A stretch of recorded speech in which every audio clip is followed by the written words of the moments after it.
Oke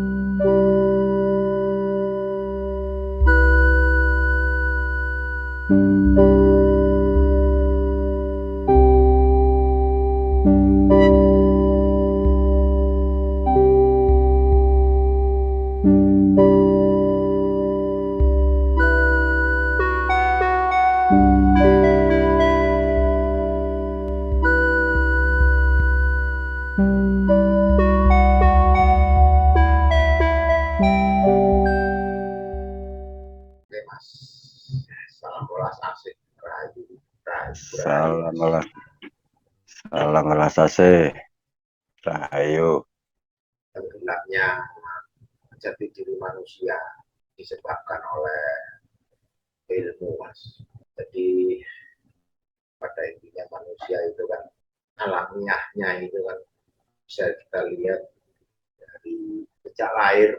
Manusia sejak lahir itu bayi sebelum melihat dunia itu, yaitu untuk mencari makan itu secara alamiahnya itu bisa berjalan mencari makanannya itu bila ditaruh di dadanya orang tuanya, ibunya, itu otomatis dia bisa mencari sumber makanannya kondisi manusia alamiah.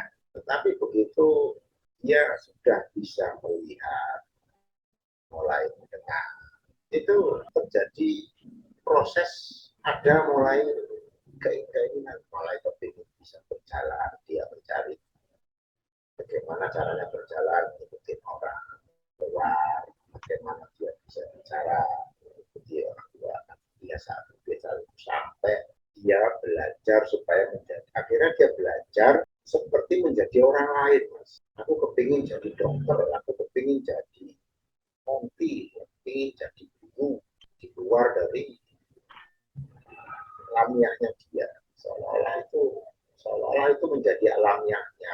Kebiasaan-kebiasaan itu akhirnya menyebabkan kondisi, maka kondisi itu membentuk dia sesuai dengan keinginannya. Nah, itu kan pola-pola bentuk keinginan dari pikiran itu sendiri. Iya, ya. Nah, Jadi kurang lebihnya itu perubahan dari manusia itu kan memang diawali sejak dia mampu untuk berpikir, ya, kan nah, gitu. memang jadi secara ilmiahnya, kenapa manusia tidak bisa sulit atau tidak bisa bersulit untuk kembali kepada jati dirinya, karena kebiasaan-kebiasaan itu akhirnya menjadi pola dia, terbentuk dalam alam bawah sadar dia. Manusia kan kesadaran, kalau secara saintis kan manusia itu 12% itu ada di pikiran sadar, dan yang 88% kan pada pikiran bawah sadar. Dan ini kan dominasi kehidupan manusia kan sebenarnya di situ. Nah, begitu dia dikurung di situ, otomatis dalam bawah sadarnya itu akan berperan. Nah, akhirnya aku melihat fenomena ini kayak gini Mas. Aku melihat fenomena ini kayak orang belajar silat Mas. Jadi kenapa orang belajar silat? Misalnya kita belajar ilmu itu kan macam-macam, ada ilmu alam, ada ilmu agama, ada ilmu ekonomi, ya, segala macam ilmu lah. Tapi saya mencoba menggambarkan ini semacam orang belajar ilmu silat. Nah, orang belajar ilmu silat itu kan dia mencoba untuk membuat refleks gerakan kan. Iya, iya. Jadi membuat refleks gerakan, sehingga refleks gerakan itu akhirnya tertanam dalam bawah sadar. Sehingga apa? Sehingga begitu dia berguru kepada salah satu guru atau pendekar yang punya jurus mematikan itu, ketika dia bisa baratnya bisa menguasai jurus yang mematikan itu, barulah dia pergi merantau, mengamalkan ilmunya tadi. Gitu. Kayak gitu Mas. Nah, dengan dia mengamalkan itu, gitu, dia yakin bahwa jurusnya itu jurus yang paling hebat. Jadi ilmu yang didapat dari gurunya itu seolah-olah itu yang paling hebat. Gak ada yang bisa menandingi. Sama dengan kehidupan ini, orang mencari ilmu kehidupan kan begitu. Dia begitu dia merasa punya suatu ilmu kehidupan itu, entah itu apa, agama, apa ilmu kehidupan yang lain, atau kehidupan tentang ekonomi, budaya, agama dan segala macamnya, itu menjadi suatu keyakinan dia bahwa itu pasti dia menang dalam kehidupan itu kan gitu. Iya. Ternyata ada pendekar yang lain. Begitu ada pendekar yang lain, itu dia bertanding dengan dia, karena ilmunya dia kalah, jurusnya dia kalah, gitu. Begitu jurusnya dia kalah, gitu. Yang terjadi bukan memperbaiki dirinya, karena dia merasa, loh, aku sudah menguasai jurus yang sudah paling hebat kok masih kalah dengan kondisi ini. Dia tidak kembali kepada dirinya. Dia hanya terus akhirnya apa? Kembali kepada dirinya itu bukan menjadi introspeksi, tapi menjadi suatu kebencian yang terus akan menjadi berkembang. Karena di sini kan aku melihatnya fenomena faktanya itu seperti itu. Kita belajar ilmu, apa manusia itu belajar ilmu nggak mau kalah. Kalau dia kalah, kebencian bukan kepada kembali kepada introspeksi. Jadi, seperti itulah fenomena kehidupan yang aku lihat ya. Iya. Jadi kondisinya memang seperti itu. Supaya orang ini nggak tenggelam terus. Bahwa sebenarnya jurus itu saya dikatakan ya tidak penting gitu. Kenapa kita belajar dengan kondisinya seperti itu? Gitu. Kalau memang itu hanya menjadikan sesuatu yang jadi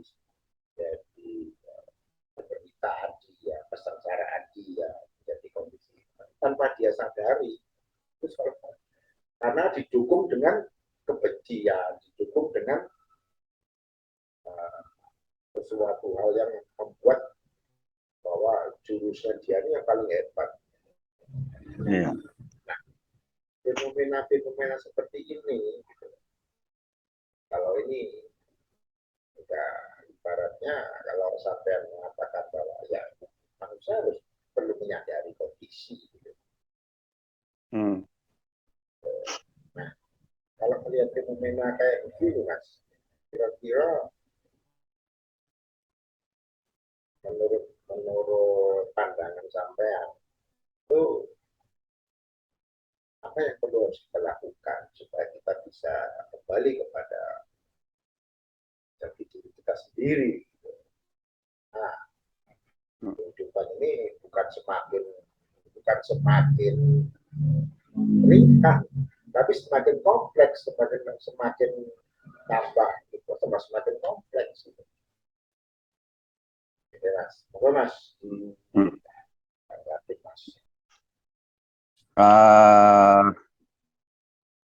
Memang faktanya seperti itu.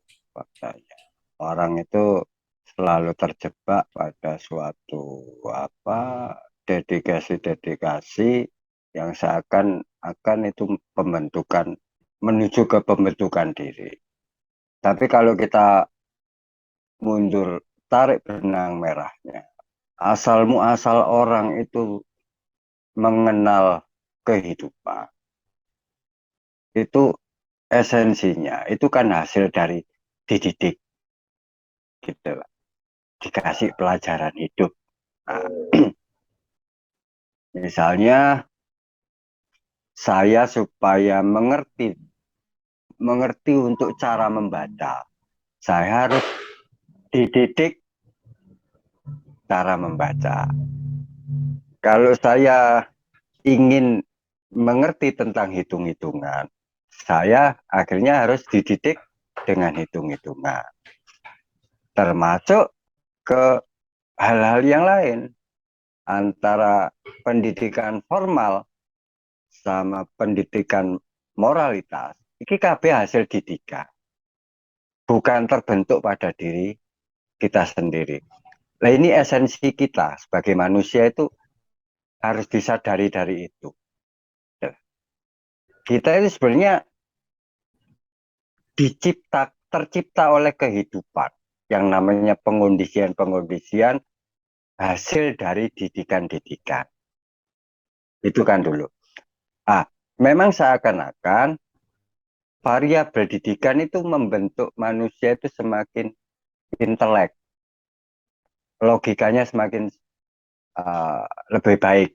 Cuman kalau kita bicara tentang nilai-nilai kehidupan yang berbentuk moralitas, ini akhirnya tidak jauh dari menjamah di sisi itu.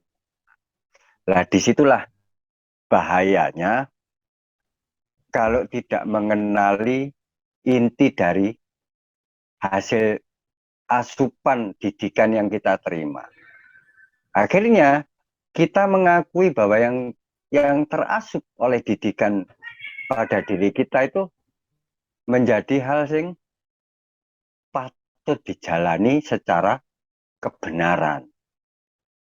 Nah, disitulah muncul yang namanya dogmatik gitu. Orang kalau terdogma itu identik karena dia percaya dengan apa yang dia asup melalui pendidikan itu. Tanpa mengetahui, kebanyakan hasil didikan itu kan hanya mengikuti Pak kita. Dididik, misalnya gini, saya dididik matematika, dikasih pendidikan 1+1 sama dengan 2. Ya mutlak itu. Kita nggak bisa menjabarkan di luar itu atau mencoba ngarang-ngarang supaya 1+1 menjadi 4, kayak nggak bisa. Udah kesepakatan umum bahwa pendidikan seperti itu. Ini di sisi formalitas. Tapi kalau di sisi kesepakatan formalitas, tapi kalau di moralitas berbeda, gitu loh. Tidak tidak eksak kalau moralitas. Kalau ini kan eksak, ilmu pasti gitu. Tata bahasa pun dikasih ilmu pasti. Cara ngomong, kalau menunjuk pada dirimu itu namanya saya, menunjuk ke orang lain namanya kamu. Ini jelas gitu. Secara formalitas sosialnya jelas. Tapi secara moralitas kan nggak, seakan-akan ada keterpisahan. Gitu. Begitu orang ini terdogma oleh formalitas, akhirnya dibawa ke ranah formalitas, dibawa ke ranah moralitas. Ini yang berbahaya. Dogma ini yang membentuk arogansi-arogansi orang. Karena hasil pendidikan ini menjadi keyakinan. Sama dengan 1+1 sama dengan 2. Mau tidak mau kamu harus yakin kan gitu. Kalau nggak yakin, kamu dianggap nggak bisa hitung-hitungan gitu. Seluruh dunia mengakui bahwa 1+1 sama dengan 2. Ini formalitas pendidikan. Nggak ada masalah kalau bicara tentang nilai-nilai hitung-hitungan secara duniawi. Tapi kalau ini sudah menjadi kemutlakan, terus dibawa ke nilai-nilai nilai-nilai keluhuran tentang kejiwaan, tentang jiwa, tentang roh, tentang Tuhan. Tidak seperti itu hitungan-hitungannya gitu loh. Sangat tidak formal. Bisa saja 1+1 sama dengan 0 di sini posisinya. Kalau kita sudah bicara tentang kehidupan fakta yang urusannya dengan nilai-nilai ilahiyah. begitu dogmatik ini masuk ke nilai itu, ini yang menjadi orang tidak memahami tentang inti ilmu akhirnya gitu. Karena dia terdogma. Tapi kalau dia setiap asupan pendidikan yang diterima selalu dipahami dengan benar, nanti pembentukan moralitasnya, pembentukan tentang proses spiritual kebatinannya itu tidak terdogma akhirnya gitu. Karena dia penuh dengan analisa kehidupan, penuh dengan menghikmai, memikirkan dengan seksama. Dia mengikuti suatu perubahan gerak yang tidak formal. Karena formalitas itu gerakannya tetap. Kalau yang gerakan kehidupan itu tidak tetap. Dia terus bergerak, berubah. Di situ nggak ada rumusan masalah. Ini yang kita harus bisa memisahkan antara ini formalitas dan bukan formalitas. Saat kita bawa ke ranah kehidupan dunia, ya kita tetap pakai formal gitu loh, secara formal. Formalitas itu hanya diperuntukkan untuk urusan duniawi sebenarnya. Karena hitung-hitungannya jelas. Kalau kamu berhadapan sama orang tua, tata caranya ini, dididik kita. Sungkemnya seperti ini. Kan ke moral itu sebenarnya. Ya, Tapi kan tetap formal gitu loh. Jangan-jangan karena kita terjebak formal, padahal kita benci ke orang tua kita. Misalnya, bisa terjadi kan? Tapi ya, karena terdogma oleh formal, kita pura-pura sungkem. Dan ini terjadi, fakta. Hubungan dengan manusia lain juga gitu. Formalitas mendidik supaya baik. Saya bisa baik-baikan sama orang lain. Tapi hati kecil saya, secara moralitas saya, itu sebenarnya nggak suka sama itu. Saya mengikuti terdogma oleh formalitas kehidupan. Akhirnya saya pura-pura baik. Gitu loh masalahnya. Artinya, orang itu tergoncang oleh kepura-puraan yang diidentifikasikan menjadi seorang yang munafik. Akhirnya kehidupannya terus kemunafikan. Begitu dia terasupi pola yang namanya perilaku munafik, itu susah menerima suatu proses pemahaman yang lebih lebih tercerahkan, lebih baik gitu lah. Ini bahayanya pikiran manusia itu seperti itu. Karena pikiran itu tanpa kita kenali bagaimana dia mengidentifikasi dirinya sendiri sebagai pikiran. Kalau kita biarkan atau kita liarkan, dia semakin liar tanpa kontrol yang namanya batin.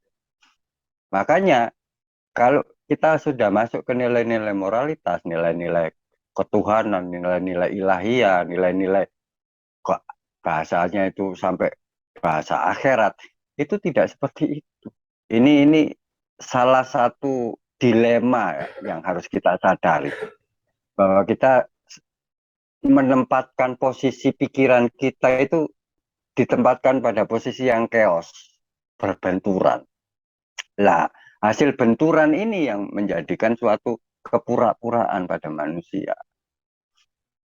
Akhirnya, karena hidupnya kepura-puraan, setiap berinteraksi mendapatkan sesuatu tadi yang saya katakan, begitu dia sudah menjadi seorang pesilat, dapat tandingan pesilat, dia nggak mempelajari kenapa, misalnya dia bertanding kalah, dia nggak mempelajari kenapa ya kok saya kalah, nggak mempelajari jurusnya gitu. Artinya, oh ini ada ilmu baru ini, saya belum tahu. Yang tadinya saya merasa bahwa ilmu saya udah hebat, gitu. Ternyata ada yang mengalahkan. Kalau bahasa tadi, bahasa persilatan. Gitu. ya.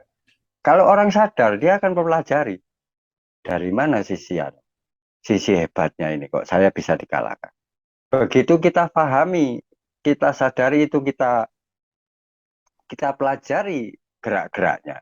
Kita itu akan mengetahui nanti kelemahan pihak lawan kita. ibaratnya nanti seperti itu. Gitu. Disitulah yang namanya proses kesadaran. Kalau jurus silat itu pikiran, kita akhirnya tahu kelemahan pikiran kita supaya nggak memperdaya gitu. Karena akhirnya seperti itu adopsinya gitu kurang lebih. Kalau kita ibaratkan jurus silat itu adalah pikiran kita atau pikiran kita adalah jurus silat. Begitu kita ketahui gerakannya, kita tahu kelemahan jurus-jurus itu. Kan sebenarnya di situ kesadaran itu. Mengetahui masuk ke alam jati diri itu tadi. Nah, begitu kita ketahui ya, kita sebagai pelaku jati diri, ya otomatis nggak bisa dikalahkan gitu loh. Kalau orientasinya ke tadi, kita kiaskan dengan jurus-jurus silat gitu loh. Intinya kan hampir sama. Peperangan di pikiran kita itu ya ibaratkan ya seperti gerakan-gerakan silat. Lah kita kenal nggak ini? Kalau kita kenal, kita ya lebih tahu. Apa akan tahu mana kelemahan pikiran supaya nggak memperdaya kita. Akhirnya begitu kita kenali kelemahan pikiran, pikiran akan membentuk ritme rendah di situ. Yang berhubungan dengan ritme ego, ritme keinginan-keinginan yang urusannya dengan ego itu akan reda. Nah, tapi kalau kita nggak mempelajari, ya kita akan nggak tahu kenapa saya jadi begini, kenapa jadi begitu kan gitu. Kenapa aku kok iso kalah ya padahal aku hebat kan gitu. Jadi akhirnya perang dengan dirinya sendiri dan tidak selesai-selesai peperangan itu. Engkau Kesadaran, akhirnya ya, kesadaran itu harus kembali. Karena itu kan kesadaran pikiran ya Mas ya. iya, Kesadaran iya, pikiran untuk melatih lagi, istilahnya mempelajari lagi. Nah di sini gini Mas, ini kan kita bicara orang persilatan ya. Ya, iya, nah, kalau bicara persilatan itu kan oke, kita menyadari bahwa kita pasti ada ilmu yang kita bawa, jurus sakti yang kita pakai ini kan kalah dengan ada jurus yang lebih sakti lagi kan gitu. Nah, kita harus punya kesadaran. Nah, sekarang gini Mas, itu kan kalau orang persilatan itu kan melatih refleks ya Mas ya. Ilmu, mana ilmu ini dibuat supaya refleks gerakan dari gerak bawah sadar ya Mas. Itu karena latihan di situ. Tapi ada refleks yang tidak karena latihan Mas. Apa ya istilahnya? Bukan apa pas masak opor opo tahu terus langsung tidak, atau mungkin karena mungkin kita takut sama anjing misalnya, tahu begitu kita kejar anjing refleks kita bisa melompat tinggi gitu. Nah bedanya di mana itu refleks, apa itu refleks alamiah manusia yang ada itu atau refleks ini refleks pikiran dari jurus. kalau refleksnya pikiran dari pikiran itu tak ubahnya seperti ini, Pak. Uh, Mekanik mesin ya. Mesin itu anggap saja mesin sepeda motor, kita kasih contoh. Naik turunnya seher itu kan refleks itu.